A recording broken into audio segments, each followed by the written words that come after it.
नमस्कार, मैं डॉक्टर राजीव काकड़, Regency hospital Kanpur. पिछले एपिसोड में हमने बात करी थी कि इस समय कोविड ने फिर से दस्तक दी है, फिर से इन्फेक्शन हो रहा है। लेकिन इस समय केवल कोविड ही नहीं बल्कि इन्फ्लुएंजा भी हमारे ऊपर अटैक कर रहा है। इन्फ्लुएंजा, कोविड दोनों आरएनए वायरस हैं, दोनों वायरल इन्फेक्शन हैं, दोनों के सिम्टम्स एक हैं, लेकिन कुछ भिन्नताएं भी हैं। इन्फ्लुएंजा ज़्यादातर अपर रेस्पिरेटरी ट्रैक्ट को इन्फेक्ट करता है और जो कोविड इन्फेक्शन है वो लोअर रेस्पिरेटरी ट्रैक्ट को इन्फेक्शन करता है। जो फीवर आता है, दोनों में फीवर आता है, जुकाम होता है, खांसी होती है, सेम सिम्टम्स होते हैं। लेकिन जो वायरल फीवर है उसमें फीवर की मात्रा, जो उसकी इंटेंसिटी है वो काफ़ी हाई ग्रेड फीवर रहती है, जबकि कोविड में 99-100 डिग्री फ़ारेनहाइट तक रहता है। बॉडी एक इन्फ्लुएंजा में ज़्यादा होता है, मसल पेन बहुत ज़्यादा होता है, लेकिन कोविड में वो चीज़ कम होती है। खांसी ज़्यादा आती है कोविड में, सांस लेने में दिक्कत हो सकती है कोविड में, इन्फ्लुएंजा में शायद वो नहीं होती है।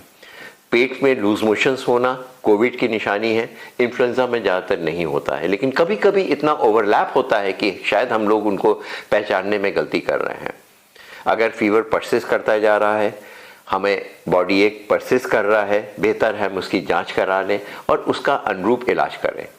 कोविड का कोई स्पेसिफिक ट्रीटमेंट शायद अभी तक नहीं है। जो भी कर रहे हैं हम लोग वो कर रहे हैं जो कि एम्पेरिकल, जिसमें अभी तक हम लोगों को सक्सेस मिली है। लेकिन वायरल इन्फेक्शन का हमारे पास ट्रीटमेंट है।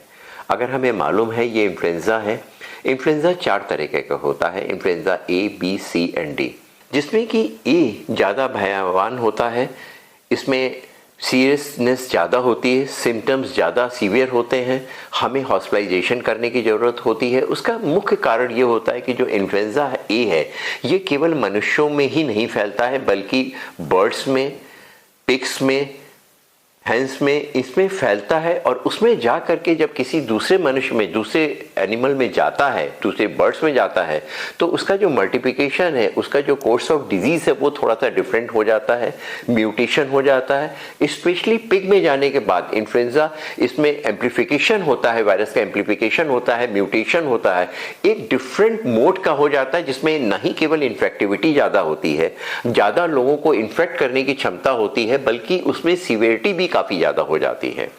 इसलिए अगर हमें इन्फ्लुएंजा ए हो गया है, इमीडिएटली उसका डॉक्टर से कंसर्न करना चाहिए। इन्फ्लुएंजा ए की जो भी इन्फ्लुएंजा है उसके पास हमारे पास दवाई है, एंटीवायरल दवाइयाँ हैं जो 75 milligram twice a day they करके 5 से 7 दिन में दे सकते हैं, जिसमें वायरस का मल्टीप्लिकेशन रोक सकते हैं, उसको दूसरे ऑर्गन के ऊपर एक्ट करने से रोका जा सकता है। जबकि बी, सी एंड डी उतने सीवियर नहीं होते हैं, इन्फ्लुएंजा वायरस होते हैं, ये एक माइल्ड कफ एंड कोल्ड की तरह रहते हैं। इसी तरह इस समय एक राइनो वायरस भी एक्टिवेट हो चुका है एटमॉस्फेयर में, वो भी इन्फ्लुएंजा वायरस की तरह, कॉमन कोल्ड की तरह एक्ट करता है, उसमें घबराने की जरूरत नहीं होती है। इस समय रेस्पिरेटरी वायरस काफ़ी एक्टिव है, इसलिए हमें बचा के रखना चाहिए और मुश्किल है इनको डिफ्रेंशिएट करना। इनके सिम्टम्स ऑलमोस्ट सेम होते हैं, इसलिए हमें प्रिकॉशन, प्रोटेक्शन, वैक्सीनेशन पे ध्यान दें, जिससे कि वायरस और लोगों में फैलने से रोक सके।